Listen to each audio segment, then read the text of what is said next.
In today's video, we discuss how my business has failed and the reasons why. Cue the intro.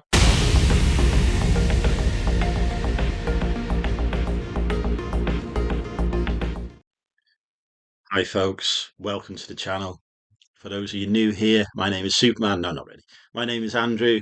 I am a part-time eBay, Amazon and Vinted reseller, which means I buy stuff and I sell it online for a profit most of the time. A while back, at the start of the year, I did a video, which not many people watched, I must admit, about setting my goals for the 2025 financial year. Well, calendar year actually, not financial year. And in it, I talked about some revenue targets that I had and how much money I was hoping to make from the business. So in that video, I set myself the ambitious target of reaching 150k in revenue across all of my different income streams, which includes YouTube, includes eBay, includes Amazon, includes Vinted.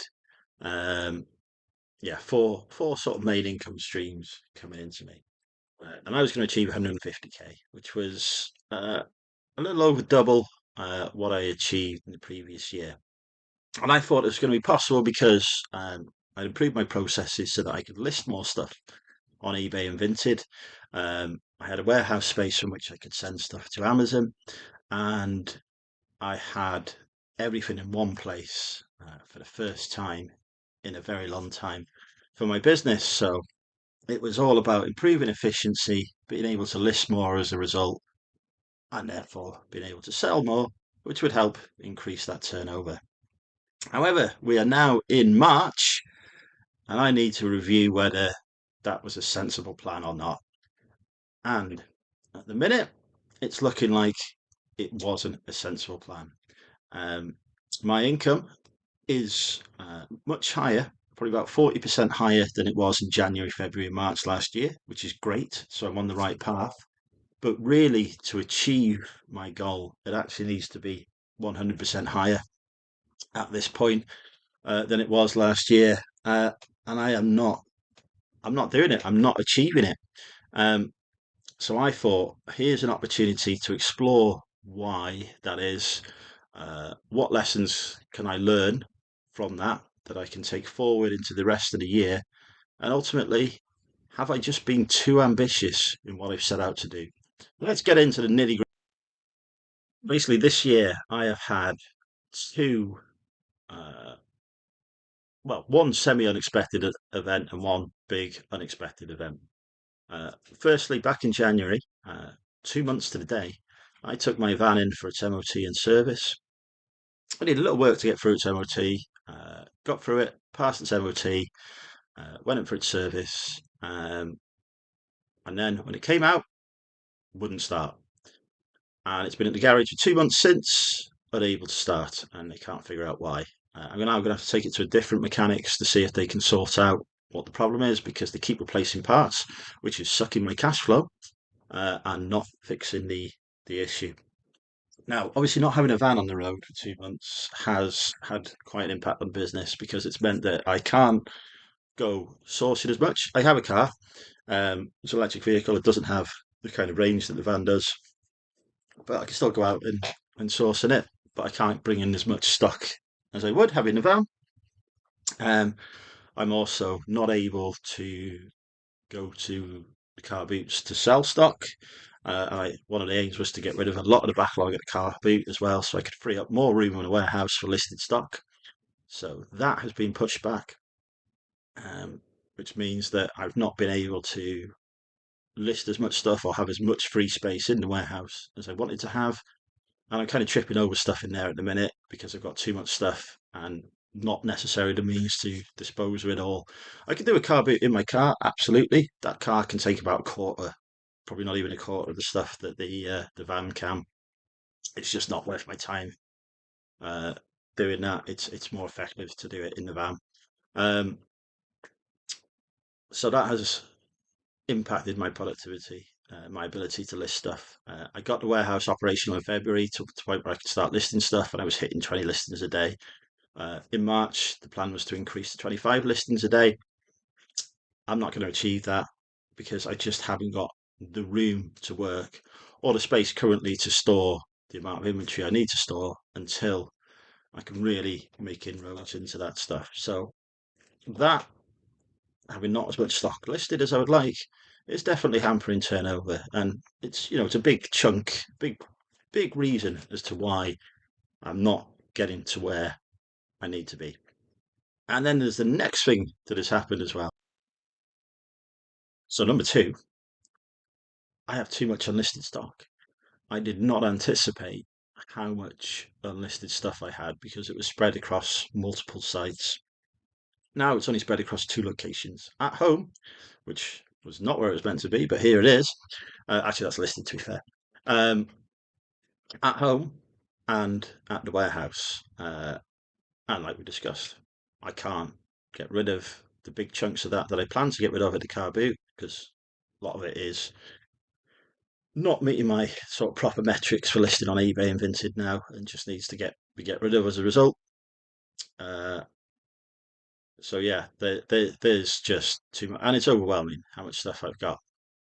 I do have less stuff now than I did have at the start of the year, so I am moving in the right direction.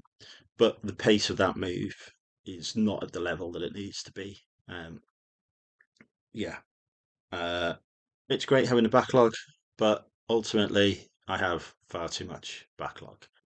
I had planned on getting rid of quite a bit of it before I moved, but there was so much going on around my house move. It was on, it was off. It was a lot of stress, and it took a lot of time and energy to push that move through, which meant I didn't have the time and energy to go through and dispose of stuff. I just had to move it en masse, which probably didn't help with the van actually, because the van was doing the moving, and that's probably part of the reason why it's not in the shape now that it needs to be. Or it could just be the garage done something to it and they serviced it. I don't know. I am not a mechanic, or mechanically minded. But yeah, so that is the second reason. But I always knew that I had a lot of backlogs to tackle. So in itself, that's not necessarily the biggest cause, and the van isn't necessarily the biggest cause as well. There are two factors in why the business is not performing to the level it should be. But the third one, this is the biggest factor as to why I'm not hitting my targets and probably won't hit my targets this year. So, number four, I think, if you've been counting, you probably know better than me. On my list of reasons, and the main reason why I have not been able to give the business the attention it deserves this year, is this house that I'm currently in. Um, I knew when I bought this house, it was a bit of a project. I bought it for its location. Its location is great. The beach is just over there. It's a few minutes walk into the town centre.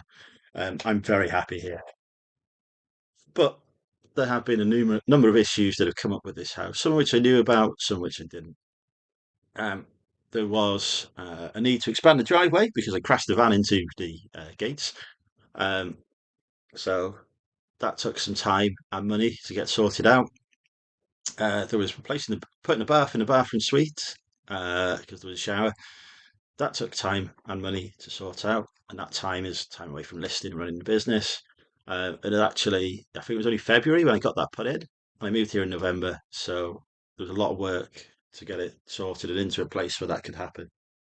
And then I had a big disaster where mice actually turned up upstairs, moved in, and then started chewing through my central heating pipework and caused a big flood. It nearly drowned me as well, which wasn't great. And it's meant that I've had to replace my ceiling, redecorate the bedroom, and do all kinds of stuff because I live in a bungalow. Upstairs is an attic conversion, but I live on the ground floor. Upstairs is stockroom. Uh, so yeah, that all came through downstairs. I'm currently sleeping on a camp bed, but we're nearly at the point now where the bedroom is back in operation. So I'm not getting the ideal sleep at the minute, and that has definitely affected my productivity. But yeah, basically, there's been a lot of work that needs to be done to this house, and that just takes time, energy, and money. And it means that while I'm spending that time and energy here, that time and energy isn't being invested into the business. Um, and that comes through in how much I've been listing. I had a week where I only listed 5 items a day. Uh, I'm aiming to do 20 a day, so that's like 15 a day less. I was actually aiming to ramp up to 25 a day in April, and that was going to turn the business around, so it started making the kind of money I wanted it to. But honestly, I don't think I'm going to be in that stage in April. I need to get other stuff in this house done and sorted. So I think for this year, I need to be quite realistic, really, about my capabilities. They're not going to be where I wanted them to be. These are all issues that will get resolved and sorted. You know, even if the van doesn't get fixed, it will get replaced with one that works, so that I can start tackling getting rid of stuff, chewing through the backlog, etc. I probably shouldn't talk about chewing, especially after what the mice did, but there we go. Um, so that will get sorted, but it's been 2 months that's really impacted on turnover. Getting this house sorted has definitely affected my ability to list stuff over the last 3 months. We're talking hundreds of items that haven't made it onto eBay. Chucking the van, the issues, the fact that the warehouse isn't in the state I want it to be because of the amount of backlog. You know, we could be into thousands of items that haven't been listed that could have been making me money, and that is thousands of pounds of turnover that has not gone into the business. So I am going to revise my targets for this year. I'm not gonna, but I mean, I could turn around and say I'm going to work really hard for the last few months of the year, but I just know that the way this year is going, um, it's unrealistic. And I don't want to set myself an impossible target that I'm never going to achieve uh, and stress myself out trying to hit it. I think it's absolutely fine trying to hit that when the house is in order and the warehouse is sorted and the business is running smoothly. That's the point to aim and push for a higher target. But for this year, my target is very simply to achieve the same as I did last year. Last year was my best ever year in reselling. It was like 65 or 75 grand of turnover. If I do that again this year, that's fantastic. That's a huge amount of money flowing into me, and that's money that I can then invest into things like sorting out the house, etc. I am going to cut back massively on sourcing because time spent sourcing is time not spent listing, and I've got enough stock. So I really am just cutting back to doing proper sourcing 2 times a month. I used to do it every weekend. I'm not going to do that now. At the weekends, instead, I'm going to be listing stuff. I'm going to be organising stuff. I'm probably going to be going to the car beach and selling stuff once I've got a van sorted. If I do that, that will speed me up closer to a position where I'm happy with how the business is running. And then maybe then, at that point, we can come back here, we can review my goals, and I can stop failing in my business and start succeeding. Anyway, thank you so much for watching the video. I'll see you on the next one. Comment Superman down below if you've made it this far in the video, because that just helps me see that people have watched the video and are engaging with the content. See you on the next video. Bye for now.